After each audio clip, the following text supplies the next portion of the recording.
بقرعید آنے والی ہے اور پاکستان میں 7 جون کو بقرعید کی توقع ہے، سعودی عرب میں 6 جون کو توقع ہے. تو آج کا جو سیشن ہمارا ہے ٹوٹلی قربانی کے مسائل سے متعلق ہے. وہ مسائل جو عام طور پہ لوگ قربانی سے متعلق پوچھتے ہیں، اور چونکہ مسائل بہت زیادہ ہیں اس لیے 2 سیشن میں یہ کمپلیٹلی مسائل جو کمپلیٹ مسائل ہیں وہ ریکارڈ کرواؤں گا. تو آج کا جو سیشن ہے وہ ہے قربانی کے مسائل ایپیسوڈ نمبر 1، اور پھر دوبارہ اگلے ایپیسوڈ میں انشاءاللہ بقیہ جو مسائل رہ جائیں گے وہ میں ریکارڈ کرواؤں گا، اور اگر اس کے بعد بھی رہ گئے تو تیسرے ایپیسوڈ میں ریکارڈ کروا دیں گے ہم اس کو. تو آپ نے قربانی سے متعلق یہ مسائل زیادہ سے زیادہ لوگوں میں شیئر کرنے ہیں. پہلا سوال ہے جی، یہ مختلف لوگوں کے سوال ہیں، میں نام نہیں لیتا، بہت سارے لوگ مختلف سوال پوچھتے رہتے ہیں، تو اب نام لیے بغیر جلدی بس میں سوالات پڑھتا ہوں. پہلا سوال ہے، کیا قربانی سنت ہے یا واجب ہے؟ دیکھیں، قربانی مالدار شخص پر واجب ہے. گو کہ یہ مسئلہ اسلاف میں اختلافی ہے. بعض اسلاف اس کے قائل ہیں کہ یہ سنت مؤکدہ ہے، بعض اس کے قائل ہیں کہ یہ واجب ہے. سنت مؤکدہ بھی واجب کے قریبی ہوتی ہے، لیکن قربانی جو ہے وہ واجب ہے. اس کی دلیل نبی صلی اللہ علیہ وسلم کی یہ صحیح حدیث ہے، من وجد ساعة لأن يضحي فلم يضحي فلا يقربن مصلانا. جس شخص میں قربانی کی گنجائش ہو قربانی کرنے کی اور وہ قربانی نہ کرے تو ہماری عیدگاہ کے وہ قریب بھی نہ پھٹکے. تو یہ بڑی شدید وعید ہے. بعض حضرات یہ دلیل دیتے ہیں کہ حضرت ابو بکر اور عمر رضی اللہ تعالی عنہما قربانی نہیں کرتے تھے، اور حدیث کے الفاظ ہیں کراہیۃ ان یقتدی بہما، اس خوف سے کہ لوگ ان کی اقتدا کرنا نہ شروع کر دیں. تو اس کا جواب یہ ہے کہ سیدنا ابو بکر اور سیدنا عمر رضی اللہ تعالی عنہما یہ دونوں صحابہ غریب تھے، مسکین تھے، پیون زدہ کپڑے پہنا کرتے تھے. تو آپ نے قربانی اس لیے نہیں کی کہ اگر آپ قربانی کرتے تو لوگ سمجھتے کہ غریبوں پر بھی یہ لازم ہے، ورنہ اصولی طور پر دیکھا جائے کہ یہ کیسے ممکن ہے کہ ابو بکر عمر نبی کی سنت کو چھوڑ دیں، اور چھوڑیں بھی اس لیے تاکہ ایسا نہ ہو ہم کریں تو لوگ قربانی کرنا شروع کر دیں گے. تو بالکل ایک عجیب سی بات ہو جائے گی. صحابہ تو نبی کے عمل کو زندہ کرتے تھے تاکہ لوگ اس کو کریں. تو ابو بکر عمر رضی اللہ عنہما نے اس لیے نہیں کی کہ آپ بہت مسکین تھے، صرف غریب نہیں تھے، بہت زیادہ مسکین تھے، تو اس لیے آپ اگر کرتے تو لوگ یہ سمجھتے کہ شاید سب پر واجب ہے یہ، تو غریب لوگ بھی قرضے لے کے اور مشکل میں پڑ کے پھر قربانی کرنا شروع کر دیتے. تو اس لیے ان دونوں نے نہیں کی. لیکن صحیح حدیث سے ہمیں معلوم یہی ہوتا ہے کہ نبی صلی اللہ علیہ وسلم نے فرمایا جس کے پاس قربانی کی گنجائش تھی اس نے نہیں کی، وہ ہماری عیدگاہ کے قریب نہ پھٹکے. وہ مسئلہ اختلافی ہے، اسلاف میں اختلاف تھا، لیکن دلیل کے لحاظ سے راجح بات یہی معلوم ہوتی ہے. دوسری بات، عبادات میں احتیاط کے پہلو کو ہمیشہ ترجیح دی جاتی ہے. پھر دوسرا مسئلہ یہ ہے کہ کیا گھر کا سربراہ اگر قربانی کرے تو سب کی طرف سے ادا ہو جائے گی؟ یہ بھی مسئلہ اسلاف میں اختلافی رہا ہے. بعض اسلاف اس کے قائل ہیں کہ گھر کا سربراہ اگر کرتا ہے تو سب کی طرف سے قربانی ادا ہو جاتی ہے. لیکن اس بارے میں بھی اس حدیث کی بیس پر ہمارا موقف یہی ہے کہ جو بھی صاحب استطاعت ہے اس پر قربانی لازم ہوگی، اور دلیل یہی ہے من وجد الساعة لأن يضحي فلم يضحي فلا يقربن مصلانا. جس کے پاس بھی گنجائش تھی قربانی کرنے کی اس نے قربانی نہیں کی، وہ ہماری عیدگاہ کے قریب نہ آئے.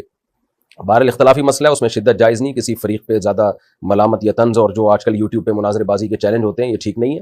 تو احتیاط بہرحال اسی میں ہے کہ جو بھی صاحب استطاعت ہے وہ قربانی کرے. دوسرا مسئلہ ہے قربانی لازم کس پر ہے؟ تو قربانی صاحب استطاعت پہ لازم ہے، صاحب نصاب پہ لازم ہے. صاحب نصاب کسے کہتے ہیں؟ 5 چیزیں: سونا، چاندی، مال تجارت. مال تجارت کہتے ہیں ہر وہ سامان جو آپ نے بیچنے کی نیت سے خریدا ہو اور اب تک بیچنے ہی کی نیت ہو. اور چوتھی چیز ہے یعنی سونا، چاندی، کیش، مال تجارت. اور 5ویں چیز ہے ضرورت سے زائد سامان. ضرورت سے زائد سامان اسے کہتے ہیں جو پورے سال استعمال میں نہ ہو. جیسے کوئی پلاٹ پڑا ہوا ہے آپ کے پاس، نہ کرائے پر ہے نہ آپ اس میں رہ رہے ہیں، تو یہ بھی ضرورت سے زائد ہے. کوئی گھر آپ نے بنایا ہوا ہے، نہ کرائے پہ دیا ہوا ہے نہ اس میں آپ رہتے ہیں، تو یہ بھی ضرورت سے زائد ہے. کوئی گاڑی آپ کے پاس ہے، پورے سال استعمال ہی نہیں ہوتی، وہ بھی ضرورت سے زائد ہے. ڈنر سیٹ گھر میں پڑے ہوئے ہیں، شوکیس میں سجا کے رکھے ہیں، پورے سال استعمال ہی نہیں ہوئے، تو وہ بھی ضرورت سے زائد ہے. تو ضرورت سے زائد سامان یا سونا یا چاندی یا کیش اماؤنٹ یا تجارتی مال اگر آپ کے پاس 52.5 تولہ چاندی کے برابر ہے. آج کی تاریخ میں 52.5 تولہ چاندی کی جو بھی قیمت ہے وہ آپ سرچ کر لیں، بلکہ بقرعید کے دن جو بھی 52.5 تولہ چاندی کی قیمت ہوگی وہ آپ سرچ کر لیے گا، تو 1.5-2 لاکھ روپے بنتی ہے میرا خیال ہے. تو جس کے پاس اتنا اماؤنٹ موجود ہو اس اماؤنٹ میں سے وہ قرضے بھی نکالے، مائنس کرے، اور جو ضروری خرچے ہیں جیسے گھر کا راشن آئے گا وہ ضروری ہے، گیس بجلی کا بل یہ ضروری ہے، تو یہ ضروری خرچے مائنس کر کے اگر کسی کے پاس 52.5 تولہ چاندی کے برابر رقم بنتی ہے تو اس پر قربانی لازم ہے. اور جس کے پاس یہ ضروری خرچے مائنس کر کے بھی 52.5 تولہ چاندی کے برابر رقم نہیں بن رہی ہے تو پھر اس پر قربانی لازم نہیں ہے. خواتین کے پاس عام طور پر چونکہ گولڈ ہوتا ہے اور کچھ نہ کچھ پیسے بھی ہوتے ہیں ان کے پاس، تو اور قرضہ نہیں ہے اگر، اور گھر کا راشن بھی خواتین نے نہیں ڈالنا ہوتا، وہ تو مردوں کی ذمہ داری ہے، تو گیس بجلی کا بل بھی مرد دے رہے ہوتے ہیں. تو اس لیے آج کے زمانے میں عام طور پہ خواتین پہ قربانی زیادہ لازم ہو رہی ہوتی ہے، مردوں پہ کم لازم ہو رہی ہوتی ہے، کیونکہ گولڈ ہوتا ہے خواتین کے پاس اور شریعت نے ان کے ذمہ کوئی خرچے ڈالے نہیں ہیں. مردوں کے ذمہ تو بہت سارے خرچے ہوتے ہیں. تو ایسی صورت میں خاتون پر بھی قربانی لازم ہوگی. ہاں خاتون کی طرف سے ان کا شوہر قربانی کر سکتا ہے اجازت سے. شوہر نے اگر اپنی بیوی کی طرف سے قربانی کر دی, قربانی کرنے کے بعد بتایا کہ میں نے تمہاری طرف سے قربانی کر دی ہے, تو قربانی ادا نہیں ہوگی. پہلے وہ بتائے گا کہ میں آپ کی طرف سے قربانی کر رہا ہوں, وہ اجازت دے دے تو ٹھیک ہے. اجازت دینے کے لیے بس خاموش رہنا بھی کافی ہے, زبان سے کہہ دینا بھی کافی ہے, خاموش رہنا بھی کافی ہے. شوہر بیگم کو فون کر دے, بیگم تمہاری طرف سے میں قربانی کر رہا ہوں, تو اطلاع دے دے گا تو یہ اطلاع بھی کافی ہے. یہ تو ہو گیا جی مختصراً قربانی کے لازم ہونے کا مسئلہ. اب یہ بہت اہم سوال کیا جاتا ہے کہ کون سے عیب ایسے ہیں جن کی وجہ سے قربانی جائز نہیں ہوتی جانور کی.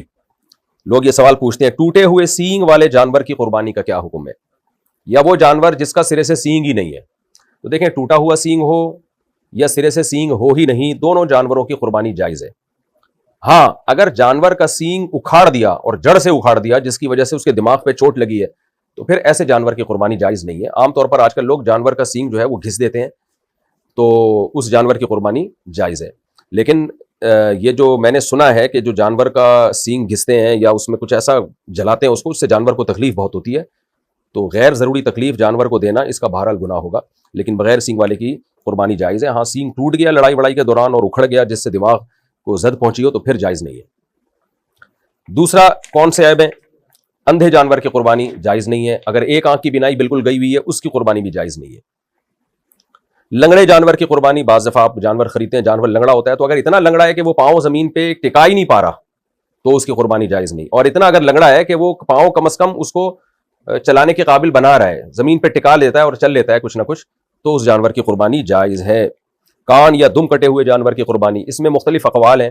بعض فقہا نے یہ لکھا ہے کہ 1/3 اگر دم کٹی ہوئی ہے 1/3 کان کٹا ہوا ہے تو قربانی جائز نہیں ہے. ایک قول یہ بھی ہے کہ آدھا. تو ہماری نظر میں راجح بات یہی ہے کہ اگر آدھا کان کٹا ہوا ہے یا آدھی دم کٹی ہوئی ہے تو پھر اس کی قربانی جائز نہیں ہے. آدھی سے کم اگر کٹی ہوئی ہے آدھی دم یا کان تو پھر اس کی قربانی جائز ہے. خراب تھن والے جانور کی قربانی, گائے کے 4 تھن ہیں, اگر 2 تھن خراب ہیں تو اس کی قربانی جائز نہیں ہے. اگر 1 تھن خراب ہے تو جائز ہے. بکری کے 2 تھن ہوتے ہیں, اگر 1 تھن خراب ہے تو قربانی جائز نہیں ہے. خصی جانور کی قربانی بالکل جائز ہے. بعض دفعہ یہ بھی ہوتا ہے کہ سوال پوچھا جاتا ہے کہ جانور کا کے خصیتین میں سے ایک خصیہ ہے تو بھی جائز ہے اس کی قربانی. بعض دفعہ جانور کے خصیتین پیدائشی طور پر نہیں ہوتے تو بھی اس کی قربانی جائز ہے. کتنا کمزور جانور ہو کہ جی اس کی قربانی جائز نہیں ہے.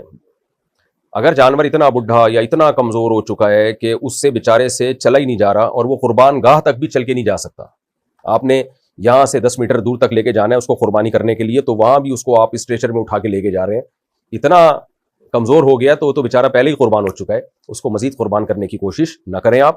اتنا ہو کہ چل سکتا ہو اپنے پاؤں پہ, تو جب تک اتنا ہے کہ اپنے پاؤں پہ چلنے کی اس میں طاقت ہے ایسے جانور کی قربانی جائز ہے. یہ بھی سوال پوچھا جاتا ہے جی گائے میں 7 افراد کی شرکت لازم ہے. اچھا اس سے پہلے ایک اہم سوال کہ معذور جانور کی قربانی تو جائز نہیں ہے, جیسے ہم نے بتایا ٹانگ ٹوٹی ہوئی ہے اتنی کہ زمین پہ ٹکا ہی نہیں سکتا وہ. بعض دفعہ جانور کو گراتے ہوئے قربانی کرتے ہوئے وہ معذور ہو جاتا ہے, تو خوب سمجھ لیں اگر قربانی کے لیے جانور کو گراتے ہوئے اس میں کوئی عیب پیدا ہو گیا تو اس عیب سے کچھ نہیں ہوتا, ایسے جانور کی قربانی جائز ہے. بعض دفعہ اتنے موٹے تازے بیل ہوتے ہیں کہ آپ جب ان کو گرا رہے ہوتے ہو تو 2-4 بندے وہ پہلے گرا چکا ہوتا ہے, اور پھر اس کو گراتے ہوئے اس بیل کی ٹانگ ٹوٹ گئی یا آنکھوں کی بینائی چلی گئی, تو چونکہ وہ قربانی کے دوران ہی کا ایک پروسیس ہے, قربانی کے دوران کا ہی ایک عمل ہے, تو اس سے کوئی فرق نہیں پڑتا, ایسے جانور کی قربانی بھی جائز ہے.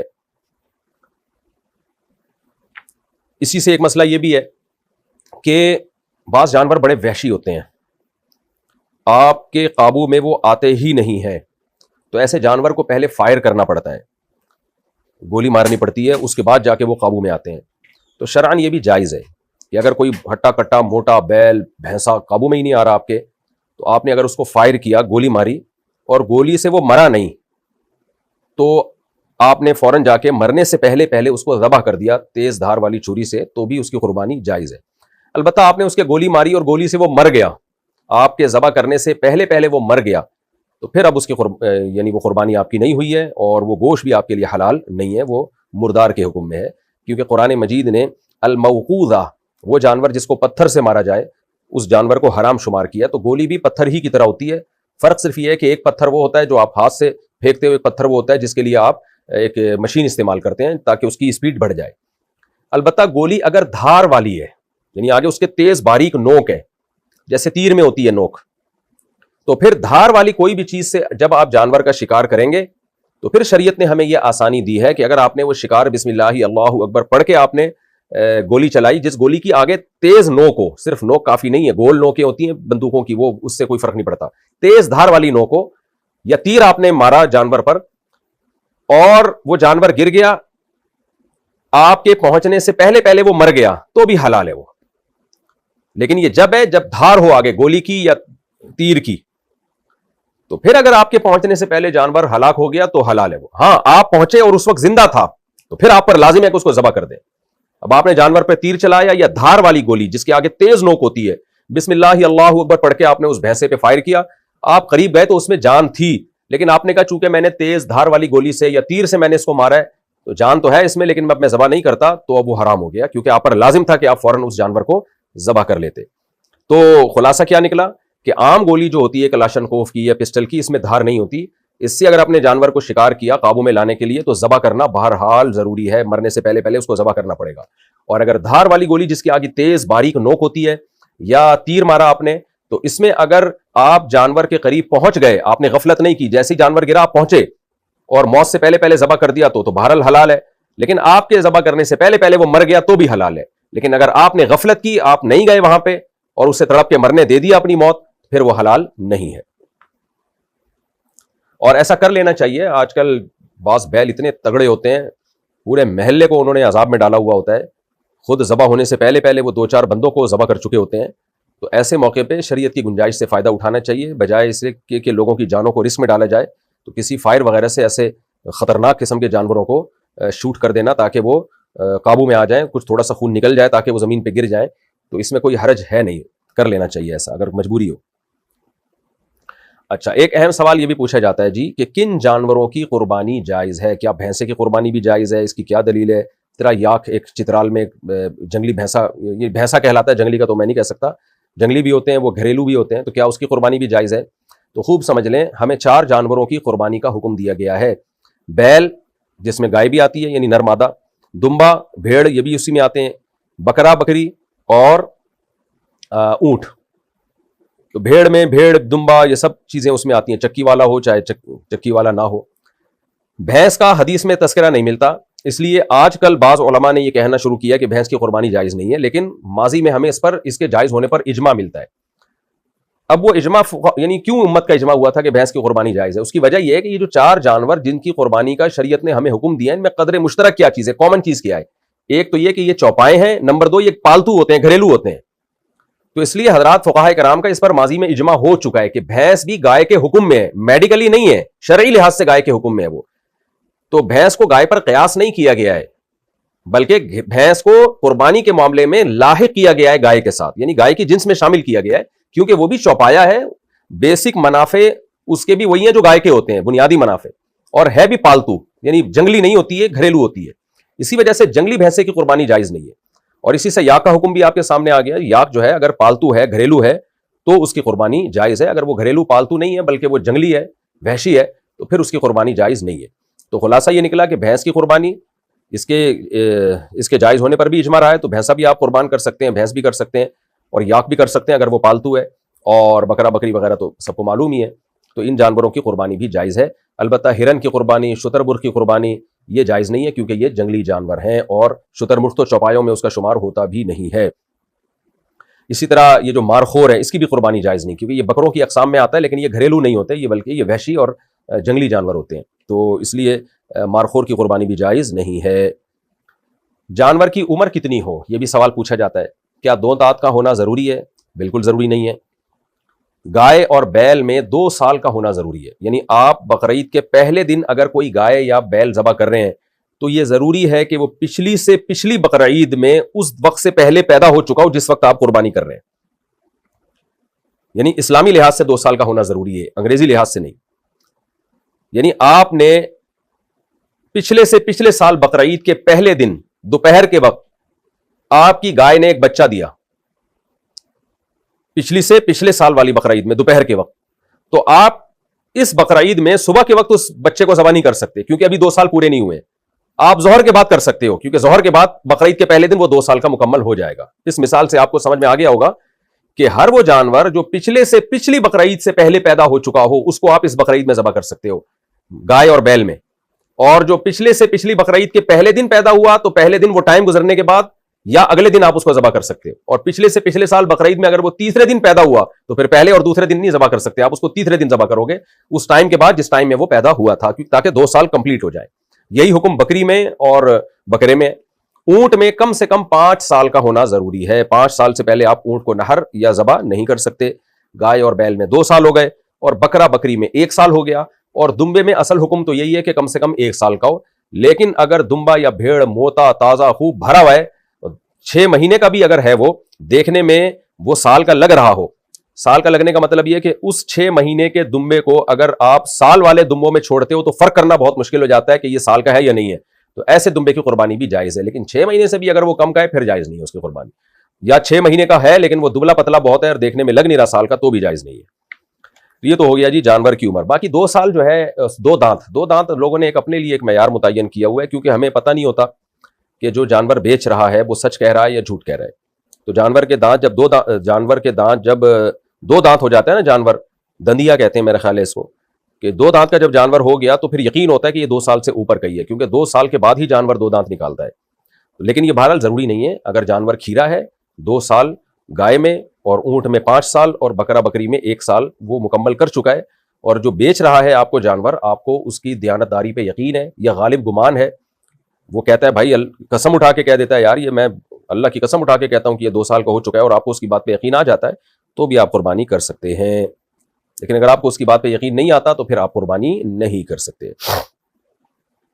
یہ تو ہو گیا جی جانور کی عمر سے متعلق. اب ہم مزید بھی کچھ مسائل کی طرف چلتے ہیں.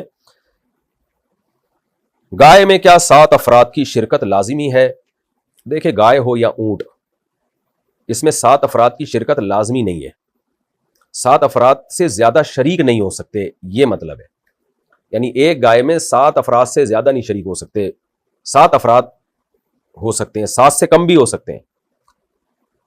ایک آدمی پوری ایک گائے اپنی طرف سے کر سکتا ہے، 2 آدمی مل کے آدھی گائے بھی اپنی طرف سے کر سکتے ہیں. اب لوگ اس میں یہ کر رہے ہوتے ہیں کہ 2 آدمی جب ایک گائے میں حصہ لیتے ہیں تو ایک 4 حصے لے رہا ہوتا ہے، ایک 3 حصے لے رہا ہوتا ہے. یہ بھی جائز ہے، لیکن اس تکلف کی ضرورت نہیں ہے. جب 2 آدمی مل کے ایک گائے کر رہے ہیں تو آدھی گائے ایک کی، آدھی گائے دوسرے کی، ایسے کر لیں. اب 3 آدمی اگر گائے میں شریک ہیں یا اونٹ میں شریک ہیں تو وہ کیا تکلف کر رہے ہوتے ہیں؟ ایک کو 3 حصے دے دو، ایک کو 2 حصے دے دو، ایک کو 2 حصے دے دو، اس طرح کر کے گھما رہے ہوتے ہیں. یہ بھی ٹھیک ہے، لیکن یہ بھی ٹھیک ہے کہ 3 آدمی ہیں برابر ہو جائیں، 1/3 اس کی، 1/3 اس کی، 1/3 اس کی. تو اس طرح بھی گائے میں شرکت ہو سکتی ہے. تو 7 کا مطلب ہے کہ 7 سے زیادہ نہیں شریک ہو سکتے، 7 سے کم شریک ہو سکتے ہیں گائے میں بھی اور اونٹ میں بھی. قصائی کو اجرت کے طور پہ قربانی کا گوشت دینا جائز ہے؟ نہیں، جائز نہیں ہے. قصائی کو آپ پیسے الگ سے دیں. جانور کی کوئی بھی چیز چاہے رسی ہی کیوں نہ ہو، وہ کھال ہی کیوں نہ ہو، وہ بھی قصائی کو آپ قربانی کی اجرت کے طور پر نہیں دے سکتے. باہر ملک والے پاکستان میں قربانی کیسے کریں؟ باہر ملک والے جب پاکستان میں قربانی کریں گے یا پاکستان والے باہر ملک میں قربانی کریں گے تو دونوں جگہ بقرعید کا وقت ہونا ضروری ہے. خوب سمجھ لیں. اب سعودی عرب میں بقرعید 1 دن پہلے ہے، آپ کے ہاں بقرعید 1 دن بعد ہے. آپ نے اپنی قربانی سعودی عرب میں کر لی تو یہاں تو بھی بقرعید شروع ہی نہیں ہوئی. یا ان لوگوں نے قربانی یہاں کر لی 1 دن پہلے تو یہاں بھی بقرعید شروع نہیں ہوئی ہے. تو اس لیے عام طور پر جب دوسرے ملک میں قربانی کی جاتی ہے تو دوسرے دن کی جاتی ہے تاکہ وہاں بھی بقرعید کا دن ہو اور یہاں بھی بقرعید کا دن ہو. قربانی فرض ہونے کے باوجود کسی نے نہ کی ہو تو اب کیا حکم ہے؟ دیکھیں اگر قربانی کسی سے رہ گئی، اس پہ لازم تھی، پھر بھی اس نے قربانی نہیں کی تو اب شریعت میں حکم یہ ہے کہ وہ قربانی نہیں کر سکتا. اب وہ جانور کی قیمت صدقہ کرے گا. یعنی ایک درمیانے درجے کے جانور بکرا یا دمبا وغیرہ، تو اس کے ایک درمیانے درجے کے جانور کی قیمت غریب پہ صدقہ کر دے. اب وہ جانور کو ذبح کر کے یہ قضا نہیں کر سکتا، صدقہ کرنی پڑے گی قیمت اس کو. اچھا، قربانی کر کے گوشت نہ کھانے والوں کے لیے پیغام. دیکھیں قربانی کا مقصد جہاں ابراہیم علیہ السلام کی سنت کو زندہ کرنا ہے، وہاں ساتھ ساتھ اللہ کے دن، اللہ نے جو اس دن ہماری ضیافت کی ہے، مہمانی کی ہے، یعنی اللہ میزبان ہے، ہم مہمان ہیں، تو اس کو بھی زندہ کرنا ہے ہم نے. اسی وجہ سے بقرعید میں 4 دن کے روزے حرام ہو جاتے ہیں، یعنی 10، 11، 12 اور 13 ایام تشریق کے روزے حرام ہو جاتے ہیں تاکہ اللہ کی ضیافت سے اعراض لازم نہ آئے. تو اگر آپ دوسرے ملکوں میں قربانی کرتے ہیں ضرور کریں، لیکن کچھ نہ کچھ قربانی اپنی جگہ پہ بھی کرنی چاہیے تاکہ آپ بقرعید والے دن قربانی کا گوشت کھائیں، تاکہ وہ جو اللہ تعالیٰ کی طرف سے ایک ضیافت ہے ہمارے لیے، اس میں ہمارے لیے شرکت ہو جائے۔ تو اس میں استغنا برتنا کہ ہمیں بالکل گوشت نہیں چاہیے۔ میں نے دیکھا ہے بعض لوگوں کے گھروں میں بقرعید کے دن بھی دال چاول بن رہے ہوتے ہیں یا چکن کھا رہے ہوتے ہیں، وہ یہ غلط بات ہے، ایک بے مروت یعنی ایک ناشکری ایک طرح سے ہے یہ۔ تو ہمیں روزے حرام اللہ نے اس لیے کر دیے ہیں کہ یہ کھانے کا اللہ تعالیٰ کی طرف سے گوشت کی ضیافت ہے۔ یہ ایسے ہی ہے جیسے کسی نے آپ کی دعوت رکھی پیر کے دن یا منگل کے دن اور آپ نے روزہ رکھ لیا تو اس کو غصہ آئے گا نا۔ تو اللہ نے روزے حرام اس لیے کیے ہیں کہ یہ ایام اکل و شرب حدیث میں آتا ہے، تو اس لیے قربانی کا گوشت کچھ نہ کچھ خود بھی کھانا چاہیے، لہذا اپنے گھر پہ قربانی کرنی چاہیے۔ کیا ہم عید کے چوتھے دن قربانی کر سکتے ہیں؟ نہیں کر سکتے۔ کسی صحیح حدیث سے یہ بات ثابت نہیں ہے کہ نبی صلی اللہ علیہ وسلم نے عید کے چوتھے دن قربانی کی ہو یا کرنے کا حکم دیا ہو، جبکہ اس کے برخلاف صحیح احادیث سے، صحابہ کے آثار سے یہ بات ثابت ہے کہ ایام نہر صرف 3 ہے۔ اس پر میں دلائل سے ایک آڈیو بیان ریکارڈ کروا چکا ہوں کئی سال پہلے، تو اس لیے مضبوط قول یہی ہے کہ چوتھے دن قربانی نہیں ہوتی۔ اب تو بعض اہل حدیثوں نے بھی مان لیا ہے، حافظ زبیر علی زئی جو اہل حدیث کے عالم تھے ان کا بھی یہی قول ہے کہ یہ چوتھے دن قربانی جائز نہیں ہے۔ قربانی کے جانور کی کھال کا کیا کریں؟ قربانی کے جانور کی کھال یا تو بیچ کے اس کی قیمت صدقہ کر دی جائے یا کھال کو ایز اٹ از استعمال کر لیا جائے، وہ جائز ہے۔ جیسے قربانی کا گوشت آپ بیچ کے پیسے کھا نہیں سکتے، قربانی کا گوشت بیچا تو پیسے صدقہ کرنے پڑیں گے، تو کھا سکتے ہیں آپ، تو ایسے ہی کھال کا آپ استعمال کر سکتے ہیں۔ قربانی کے جانور کی کھال آپ نمک لگا کے سکھا لیں یا ایک پروسیس کے تحت گزار کے لیدر بنا لیں، اس کی آپ جیکٹ بنا لیں، کچھ بھی بنا لیں، جائے نماز بنا لیں۔ میں نے ایک دفعہ بنائی تھی گھر میں، بڑا زبردست وہ بن گئی تھی، وہ تو ایک بڑی اچھی سا کارپیٹ ٹائپ کی چیز بن جاتی ہے، تو ایسے تو استعمال جائز ہے آپ کا، لیکن اگر آپ نے اس کو بیچا تو پھر اس کی قیمت آپ کو صدقہ کرنی پڑے گی، اور قصائی کو اجرت میں آپ قربانی کی کھال نہیں دے سکتے۔ جانور کا گوشت غریبوں میں کتنا دینا چاہیے؟ بہتر ہے کہ 1/3 گوشت آپ غریبوں میں تقسیم کر لیں، لیکن اگر آپ کی فیملی بڑی ہے اور آپ پورے سال آپ کے لیے گوشت کھانا مشکل ہوتا ہے تو پھر فقہا نے لکھا ہے کہ اپنی فیملی کو پھر ترجیح دینا سب سے پہلے ہے۔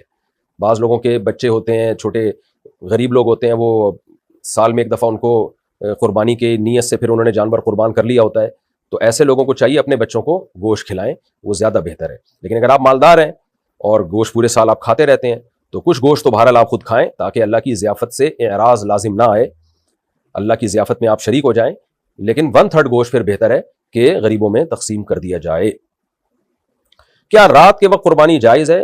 رات کے وقت بھی قربانی جائز ہے لیکن بہتر نہیں ہے، کراہت تنزیہی ہے اس میں۔ وجہ اس کی ہے کہ 2 وجہ سے، ایک تو اس میں خطرہ ہوتا ہے کہ جو ہے آج کل تو یہ خطرہ نہیں ہے، لائٹیں ہوتی ہیں، لیکن پہلے زمانے میں خطرہ تھا اندھیرے میں ایسا نہ ہو ذبح صحیح نہ کر پائیں آپ۔ لیکن ایک دوسری بات تو آج بھی ہے، وہ یہ کہ قربانی شعائر اسلام میں سے ہے، اور اسلام میں جتنے بھی شعائر ہیں وہ دن کی روشنی میں ہوتے ہیں۔ آپ حج دیکھ لیں، یعنی جو وقوف عرفہ ہے، جمعے کی نماز ہے، عید کی نمازیں ہیں، سب شاعر اسلام میں سے ہیں نا۔ تو ایسے ہی بقرعید کی قربانی بھی، تبھی بقرعید کے دن نبی صلی اللہ علیہ وسلم عید کی نماز جلدی پڑھا کرتے تھے تاکہ ہم جلدی جو ہے نا اول وقت میں ہی ہم قربانی کر لیں دن کی روشنی میں۔ تو شاعر اسلام دن کے وقت ہی زندہ کیے جاتے ہیں، اس لیے افضل بہرحال یہی ہے کہ قربانی دن میں کی جائے۔ اگر آپ نے اگلے دن قربانی کرنی ہے تو بھی دن میں کر لیں آپ، تیسرے دن قربانی کرنی ہے تو بھی دن کی روشنی میں کریں آپ۔ قربانی کے جانور کا گوشت 7 حصوں میں کیسے تقسیم کریں؟ بھی بہت اہم سوال ہے، خوب سمجھ لیں۔ دیکھیں، قربانی کے جانور میں جب 7 آدمی یا 5 یا 6 یا 4 یا 2 شریک ہوں گے تو جانور کے گوشت کو تول کے تقسیم کرنا لازم ہے، بالکل برابر سرابر، ذرہ برابر بھی تبدیلی نہیں ہونی چاہیے، کمی بیشی نہیں ہونی چاہیے، کیونکہ اس میں سود کا خطرہ ہوتا ہے۔ کسی بھی طرف گوشت تھوڑا سا زیادہ چلا گیا نا تو گوشت سودی اموال میں سے ہے، تو وہ اضافہ سود کہلائے گا، کیونکہ جب تقسیم کا عمل ہوتا ہے تو اصل میں خرید و فروخت کا عمل ہو رہا ہوتا ہے، مشترک گوشت ہے سب کا، تو ہم اپنے حصے کا گوشت اس کو بیچ رہے ہوتے ہیں، اس کے حصے کا گوشت ہم خرید رہے ہوتے ہیں، تو گوشت ربوی اموال میں سے، سودی اموال میں سے، اس میں برابری ضروری ہے۔ تو اب لوگوں کو ہم سمجھاتے ہیں بات، لوگ کہتے ہیں بھائی ہم راضی ہیں، تھوڑا سا گوشت اس کے پاس زیادہ چلا گیا، تھوڑا ادھر زیادہ چلا گیا، ہم جب خوش ہیں تو کیا جا رہا ہے بھائی؟ سودی اموال میں آپ خوشی رضا کا مسئلہ نہیں ہے، آپ خوش بھی ہو تو بھی جائز نہیں ہے یہ۔ تو اس لیے قربانی کے جانور کے گوشت کے جب 7 حصے کریں، بالکل ایگزیکٹ تول کے برابر سرابر۔ اور اگر اس ٹینشن سے آپ بچنا چاہتے ہیں تو اس کے لیے ایک ہیلا ہے، تدبیر ہے۔ وہ ہیلا اور تدبیر یہ ہے کہ دیکھیں، جب جانور ذبح ہوا، شروع میں آپ نے کیا کیا، کلیجی لوگ نکال لیتے ہیں، تو کلیجی کو کے 7 حصے کریں, اس میں ایک ایک بوٹی ملا دیں اور تھوڑی سی کلیجی رکھ لیں, پھر کلیجی کو تقسیم کر دیں آپ, اور آخر میں جو گوشت کے 7 ڈھیریاں بنیں گی ان میں تھوڑی تھوڑی کلیجی سب میں ملا دیں. پھر اگر کمی بیشی ہو بھی گئی تو جائز ہے, پھر اندازے سے بھی آپ تقسیم کر سکتے ہیں, پھر تولنا ضروری نہیں ہے. یعنی جب اس کے مخالف جنس کی چیز اس میں شامل ہو جائے گی تو پھر برابری ضروری نہیں ہے. علماء کو جو سودی مسائل کو جانتے ہیں ان کو تو یہ بات بہت آسانی سے سمجھ میں آ جائے گی, عوام کو سمجھانا تھوڑا سا مشکل ہوتا ہے. تو کیونکہ جب مخالف جنس کی چیز آ جائے گی نا, کلیجی کی جنس گوشت کی جنس سے الگ کہلاتی ہے. تو کیا کیا آپ نے, شروع میں کلیجی کے 7 حصے کیے, اس میں تھوڑا تھوڑا گوشت ملا دیا, اور آخر میں گوشت کے 7 حصے کیے, اس میں تھوڑی تھوڑی کلیجی ملا دی. آسان سی بات ہے. تو پھر آپ اندازے سے بھی تقسیم کر سکتے ہیں. تو اس طرح سے کر لیں. اور اگر کلیجی کے 7 حصے نہیں کر رہے تو پائے 4 حصوں میں ملا دیں اور باقی 3 میں کلیجی ملا دیں, یہ بھی ٹھیک ہے. تو پھر جو ہے برابری ضروری نہیں ہے. لیکن اگر آپ نے یہ نہیں کیا, کلیجی یا پائے نہیں ملائے ان میں, اور گوشت کی 7 ڈھیریاں بنا دی اور اندازے سے تقسیم کر لیا, تو پھر وہ کسی کے لیے بھی کھانا بھی جائز نہیں ہے. وہ قربانی تو آپ کی ہو جائے گی, واجب ادا ہو جائے گا, لیکن وہ گوشت کھانا پھر کسی کے لیے جائز نہیں ہوگا, کیونکہ اس میں جو جہاں بھی تھوڑا سا اضافہ چلا گیا وہ سود کے حکم میں ہوگا, اور وہ کسی بوٹی کوئی متعین نہیں ہوگی کہ یہ اضافی ہے, بلکہ وہ جو ہے خلط ہو گئی ہے اس کے اندر. تو یہ مسئلہ عوام یعنی علماء کو تو آسانی سے سمجھ میں آ جاتا ہے, عوام کے لیے اس کو سمجھانا تھوڑا مشکل ہے. تو آپ صرف اتنا کر لیں, جیسے میں نے بتایا کہ جب اونٹ یا گائے کے 7 حصے آپ کریں گے تو ہر حصے میں تھوڑی تھوڑی کلیجی ملا دیں, تاکہ یہ اس مشکل سے ہی آپ بن جائیں. پھر چاہے تول کے تقسیم کریں چاہے اندازے سے تقسیم کریں, وہ آپ کا مسئلہ ہے. یہاں لوگ ایک سوال یہ پوچھتے ہیں, بھائی ہمارے تو سارے گھر میں ہی افراد ہیں, 7 کے 7 شریک گھر میں ہی ہیں, ایک حصہ ابا کا ہے, ایک امی کا, ایک شوہر کا, ایک بیگم کا, ایک بڑے بیٹے کا, ایک منجلے بیٹے کا, ایک منجلی منی آپی کا, آج کل نام بھی ایسے ہوتے ہیں نا, بڑی آپی چھوٹی آپی, تو 7 ایک ہی ہیں, ایک ہی گھر میں شریک ہیں. تو پھر تقسیم کی ضرورت ہی نہیں ہے, جب 7 ایک ہی گھر میں, ایک ہی فریزر میں پورا گوشت دھڑام سے چلا جائے گا تو سب نکال کے کھاتے رہیں گے. تو یہ وہاں ہے, یہ وہاں آپ کو مسئلہ ہوگا جہاں ڈیوائڈ کرنا پڑے. اب ایک حصہ بھی اگر آپ کو تقسیم کرنا پڑ رہا ہے, یعنی 6 افراد اس گھر کے, ایک پڑوسیوں کا حصہ ہے, تو پھر وہی 7 ڈھیریاں پوری بنانی پڑیں گی آپ کو, تاکہ اس ایک پڑوسی کا حصہ آپ نکال سکیں. تو پھر اس میں وہی بات ہے کہ اس میں تھوڑی کلیجی ملانی پڑے گی آپ کو, تاکہ مخالف جنس کی چیز جو ہے اس گوشت میں شامل ہو جائے. اچھا بھائی, قربانی کے دنوں میں جو گندگیاں پھیلتی ہیں بہت ہی بغیرتی ہے. اسلام جو کہتا ہے کہ صفائی نصف ایمان ہے, اس میں آپ قربانی کر رہے ہو اور غلاظت کا ڈھیر بنا دو پورے شہر کو, تو یہ تو آپ اپنے ثواب کو ضائع اور برباد کر رہے ہو. اس میں الگ سے بھی انشاءاللہ ریکارڈ کرواؤں گا, پچھلے سال بھی ریکارڈ کروایا تھا. دیکھو, جب جانور آپ پالتے ہو اس صفائی کا خیال کریں آپ. اور میں نے آپ کو اپنا بھی ایک واقعہ سنایا تھا صرف موٹیویشن کے لیے. میں اونٹ لے کر آیا تھا 2 سال پہلے, تو میں نے جو جمعدار تھے ان کے ذمے لگایا کہ آدھے گھنٹے بعد نہ مجھے ایک خون کا دھبا اور ایک بوٹی اور ایک گوبر کا نشان نظر نہیں آنا چاہیے. تھوڑے سے آپ اضافی پیسے دیں جمعدار کو, ایک دم نیٹ کلین چمکا دے گا. جب آپ اتنے لاکھ کا جانور خرید سکتے ہو تو چند ہزار یا چند سو روپے آپ صفائی پہ نہیں لگا سکتے؟ تو خود بھی کریں, خود نہیں ہوتا کسی جمعدار سے کہیں, لیکن پتہ ہی نہ چلے کہ یہاں کوئی جانور ذبح ہوا ہے. دیکھیں, نبی صلی اللہ علیہ وسلم نے فرمایا ایمان کے 70 سے زیادہ شعبے ہیں. سب سے کم درجے کا شعبہ یہ ہے کہ آپ راستے سے تکلیف دہ چیز کو ہٹائیں. یعنی اگر کوئی راستے سے تکلیف دہ چیز نہیں ہٹاتا تو وہ ایمان کے آخری حصے پہ بھی نہیں ہے. تو یہ تو جب آپ تکلیف دہ چیز دیکھ رہے ہیں, ہٹا نہیں رہے, اور اگر کوئی تکلیف دہ چیز راستے میں پھینک رہا ہے تو وہ تو ایمان کا حصے میں ہے ہی نہیں. وہ تو آپ قربانی کا جانور لاتے اور غلاظتیں وہیں پھینک رہے ہو, وہیں اس کا خون سڑ رہا ہے, بدبو آ رہی ہے, لوگوں کو گزرنے میں تکلیف ہو رہی ہے. تو یہ کیسی قربانی ہے بھائی, جو آپ ایمان کے آخری حصے پر کو چھوڑ دیا آپ نے اور بڑے والے حصے کو آپ نے پکڑ لیا. تو اس لیے قربانی کر کے اپنا ثواب ضائع نہ کریں, اس کی آلائشوں کو, اس کی گندگیوں کو ٹھکانے لگائیں, اور فوراً ٹھکانے لگائیں. یہ نہیں کہ تیسرے دن ٹھکانے لگا رہے ہیں. جہاں جانور ذبح ہوا, گوشت تقسیم ہوا, گلی میں جو کچھ گندگی ہے, آپ نے پیسے خرچ کرنے, یا خود محنت کرنی ہے, یا پیسے خرچ کرتے ہوئے لوگوں کو کنجوسی ہو رہی ہوتی ہے. وہ بھائی تم نے اتنا عرصہ اتنا مہنگا جانور خریدا اور تم مالدار تھے, جبھی تو تم پر قربانی واجب ہوئی ہے. اور کھلانے پلانے میں کتنا خرچہ ہوا, اب 1000 2000 4000 5000 تم سے صفائی پہ خرچ نہیں ہوتے, تو جمعداروں کو لائیں, زیادہ پیسے دیں. بولے آدھے گھنٹے کے بعد یہ شیش محل بنا دو اس کو. میں نے تجربہ کیا, جمعداروں کو آپ ذرا زیادہ پیسے دیں, وہ بہترین طریقے سے کام کرتے ہیں. پیسے نچوڑ کے دیں گے, پھر وہ کام میں ڈنڈی مارتے ہیں, تو ان کی بھی روزی روٹی مل جائے گی ان کو. تو اس طرح سے خود سب نے اپنی گلیوں کو, محلوں کو صاف رکھنا ہے, اور ایسا نہیں کرنا کہ اپنے قربانی کے ثواب کو آپ نے لوگوں کو تکلیف پہنچا کے ضائع کرنا ہے, ایسا نہیں کرنا. حرام آمدن والے کو گائے کے حصے میں شامل کرنا, جس کے بارے میں پہلے سے پتا ہو کہ اس کی ٹوٹل آمدن حرام ہے. ٹوٹلی اس لیے کہہ رہا ہوں کہ بعض لوگ مکس کما رہے ہوتے ہیں, حلال بھی حرام بھی. تو اس میں تو دیکھا جائے گا, اگر زیادہ حلال ہے تو پھر حلال ہی ہم یہی سمجھیں گے ہمیں حلال سے دے رہا ہے, زیادہ حرام ہے تو ہم یہ سمجھیں گے ہمیں حرام سے دے رہا ہے. تو لیکن اگر پتہ نہیں ہے تو پھر جائز سمجھا جائے گا کیونکہ ہمیں بدگمانی کی اجازت نہیں ہے. لیکن اگر آپ کو پتہ چل گیا بھائی اس آدمی کی جو سورس آف انکم ہے وہ زیادہ تر یہ حرام ہی کماتا ہے, اوپر کی آمدن اس کی زیادہ ہے, تو پھر آپ اس سے یہ کہیں گے بھائی آپ اپنے حلال پیسوں سے قربانی کرو. اگر اس نے حلال الگ سے نکال کے رکھے ہوئے ہیں وہ لا کے دیتا ہے تو آپ اس کی بات پہ یقین کر لیں. دلوں کے حالات ہم نہیں جانتے, لیکن جب تک وہ ایسی صراحت نہیں کرتا تو پھر آپ کے لیے اسے قربانی میں شریک بنانا جائز نہیں ہے. سودی بینک میں اگر سود سے متعلق کسی ڈپارٹمنٹ میں کوئی جاب کرتا ہے یا انشورنس کمپنی میں جاب کرتا ہے, اسی یعنی براہ راست جس کا انشورنس کمپنی کے معاملات سے تعلق ہو, کیونکہ انشورنس کمپنی میں تو ڈاکٹرز بھی ہوتے ہیں جو انہوں نے ہائر کیے ہوئے ہوتے ہیں, ان کی آمدن حلال ہے. میں بات کر رہا ہوں جو انشورنس کمپنی کا جو ایک ڈھانچہ ہے, اسٹرکچر ہے جس کے بغیر کمپنی چل نہیں سکتی, ایسے کسی شعبے میں جب کوئی ہوگا تو اس کی آمدن بھی حرام ہے. سودی بینک میں کوئی مینیجر ہے یا اسی طرح کوئی سودی معاملات لکھتا پڑھتا ہے, لکھنے پڑھنے کا کام ہے یا اکاؤنٹ کھولنے کا کام ہے لوگوں کو موٹیویٹ کر کے, تو ایسی شخص کی آمدن حرام ہے. یا شراب کا بزنس ہے کسی کا, تو حرام آمدن والے کو اگر آپ نے قربانی کے حصے میں شریک کر لیا تو کسی کی بھی قربانی نہیں ہوگی اور وہ گوشت بھی سب کے لیے حرام ہو جائے گا, گوشت کھانا بھی جائز نہیں ہوگا. تو اس لیے اس میں احتیاط کرنا ضروری ہے. باقی اگر کسی کو پتہ نہیں ہے تو پھر تفتیش کرنے کی بہت زیادہ اس میں ضرورت نہیں ہے. کسی نے اپنے منہ سے کہہ دیا کہ بھائی میں حلال کماتا ہوں, میں یہ ان شعبے سے میرا تعلق نہیں ہے, یا میں سودی بینک میں جاب تو کرتا ہوں لیکن میں نے قربانی کے لیے الگ پیسے رکھے ہوئے ہیں, تو بس اس کی زبان پر اعتماد کر لینا کافی ہے, زیادہ ڈیپ میں گہرائی میں جانے کی ضرورت نہیں ہے. اونٹ کی قربانی میں 7 حصے ہیں یا 10 حصے؟ اونٹ کی قربانی میں 7 حصے ہیں. وہ جو 10 والی حدیث ہے وہ مال غنیمت سے اس کا تعلق ہے. شرک کرنے والے کے ساتھ قربانی کرنے والوں کی قربانی کا کیا حکم ہے؟ کسی کا عقیدہ دو ٹوک شرکیہ ہو, بالکل واضح, نبی صلی اللہ علیہ وسلم کو بغیر کسی تعویل کے وہ مشکل کشا حاجت روا مانتا ہو کوئی شخص, آپ صلی اللہ علیہ وسلم کو کلی علم غیب کا قائل مانتا ہو, یعنی اس کا قائل ہو کہ نبی صلی اللہ علیہ وسلم کلی طور پر عالم الغیب تھے, ما کانا وما یکونو کا علم تھا, آپ کو کوئی چیز آپ کے علم سے مخفی نہیں تھی, تو یہ تو کلی علم غیب ہو گیا.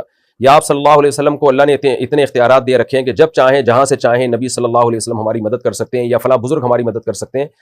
یا کوئی ختم نبوت کے عقیدے کا منکر ہے جیسے قادیانی ہے, تو ایسے کفریہ عقیدہ کسی کا واضح طور پر اگر ہوگا تو پھر اس کی قربانی کو اس کے کا اگر آپ نے حصہ اپنے جانور میں ڈال دیا تو اس کی قربانی بھی, کسی کی بھی قربانی پھر نہیں ہوگی, سب کی قربانی غلط ہو جائے گی, ناجائز ہو جائے گی.